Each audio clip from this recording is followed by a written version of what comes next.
Hey peeps, welcome to another video. Today it's part 4 of the Butterick 5951 sew along. Today we're going to be making and setting in the sleeves and we're going to be finishing the dress. So let's get started.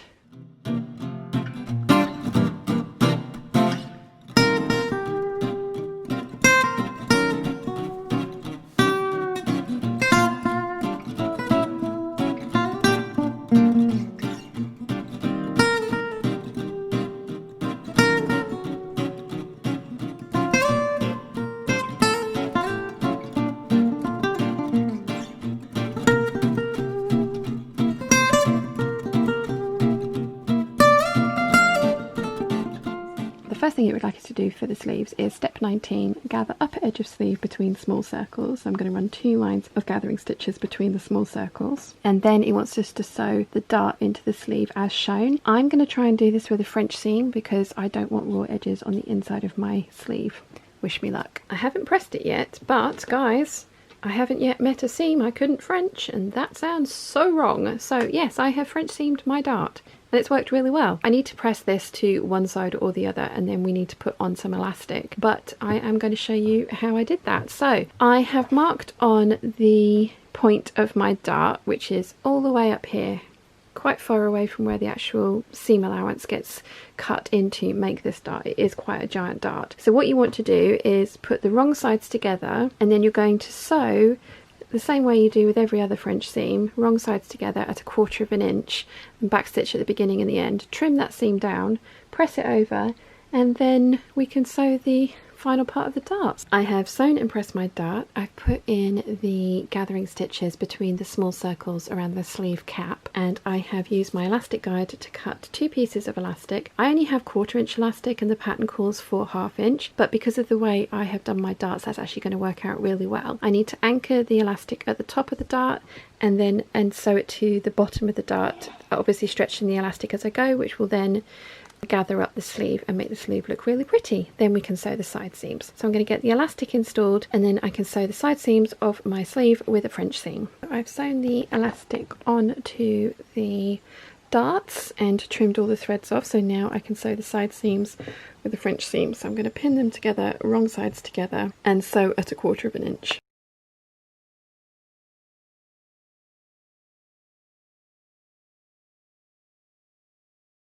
I've decided that I'm going to slip stitch bias binding to the hem of my sleeve to finish that, because I'm going to do the same for the skirt. So I've sewn the right side of the binding to the right side of the fabric at 1/4 inch all the way around the bottom, and just keeping the raw edge of the binding against the raw edge of the sleeve, stitching in the ditch. And I'm going to press that so that the binding goes to the inside. And like I say, then I'm going to slip stitch it into place. This sleeve actually does have 1 1/4 inch hem allowance, so I am only using 1/4 of that, so this is going to be 1 inch longer than the pattern suggests, but I quite like that length. If you want to have your sleeve slightly shorter and you want to use this method, you might wish to cut away the excess seam allowance because you're only going to be taking up 1/4 inch when you do it with this method. Okay, so the next step is to get the sleeves into the armholes. With right sides together, pin sleeve into armhole, placing large circle at shoulder seam, adjust gathers, based, easing sleeve slightly to fit below small circles.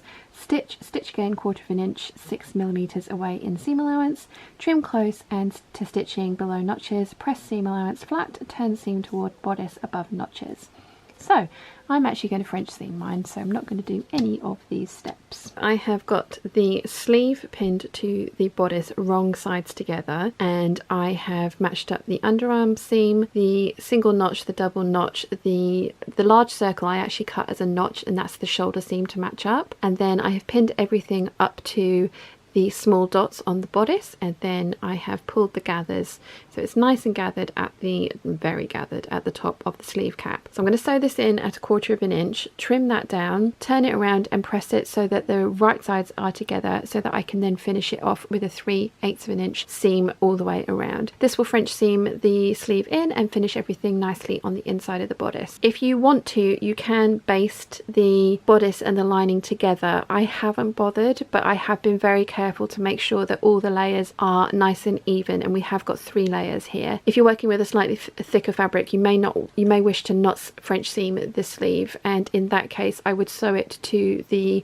outer bodice only. I would then press the lining in and slip stitch that into place, but as I say, because this is such a light fabric, I am going to French seam it, so I'm going to sew at 1/4 of an inch the whole way around. I've trimmed the seam allowance down, and then I have pressed it so that it's right sides together, and I'm now going to sew at 3/8 of an inch the whole way around. Then I can remove my gathering stitches, and I want to press the seam towards the bodice above the notches, it says.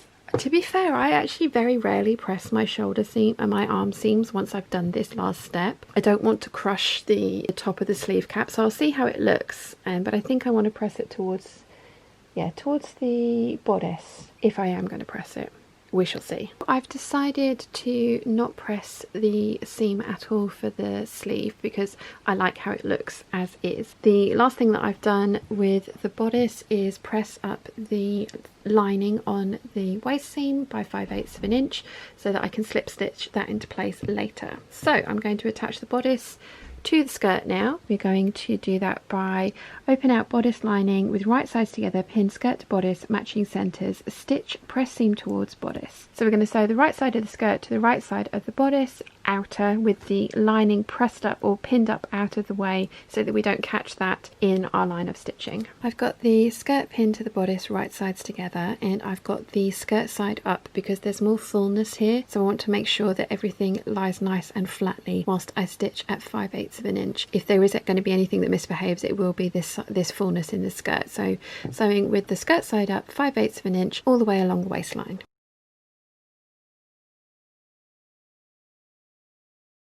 Okay, so I have sewn in my invisible zip. You want to make sure that the coils of the zip are 5/8 of an inch away from the raw edge. I've actually taken mine all the way up into the collar. The pattern does call for you to sew it to the bottom of the collar and then put hooks and eyes in the collar, but I don't like that finishing method. It is a 22-inch zip, but that has meant that it only just goes past the waistband. I can get this on and off. I have tried it on and I do like how it looks. A longer zip would have been better, probably a 26-inch zip, but I didn't have a red one of those on hand, so I'm going to make do with the red one. And like I say, it is a little bit of a wiggle to get it on, but I can do it. I am now going to finish off the neck edge.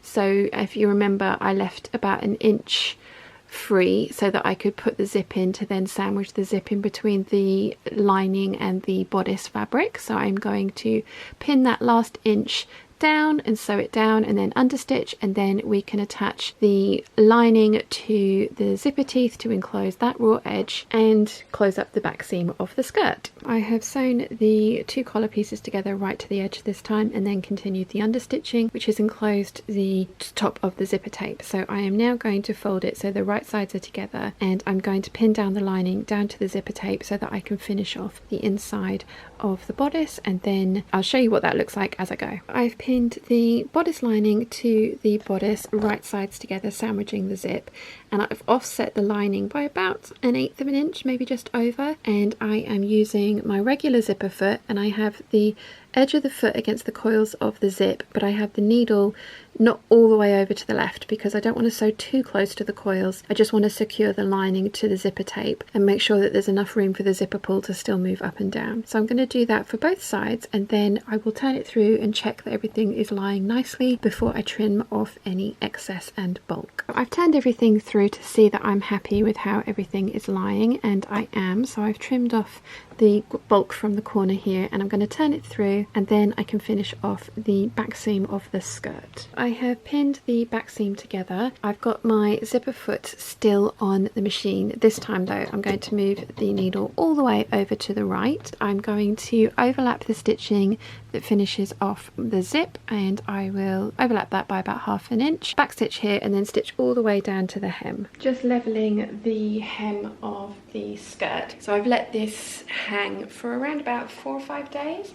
I have my tape measure and friction pen.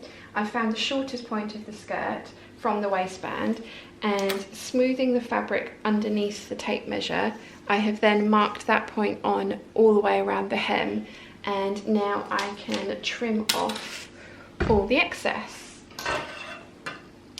So I've done it for the front, and I'm just going to continue trimming off the excess for the back, and then I can hem this with bias binding, and which I will then slip stitch into place in the usual manner.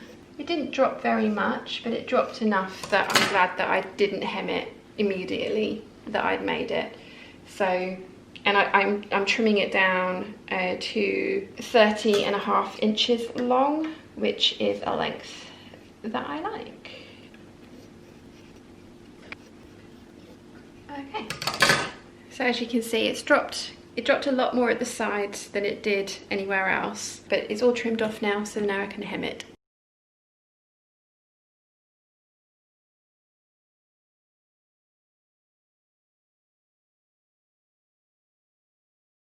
If you have any questions at all, please let me know in the comment section down below, and I'll do my best to answer them for you. I hope you've enjoyed today's video. If you have, please give it a thumbs up. If you haven't yet, please subscribe, and I'll see you again very soon. Bye!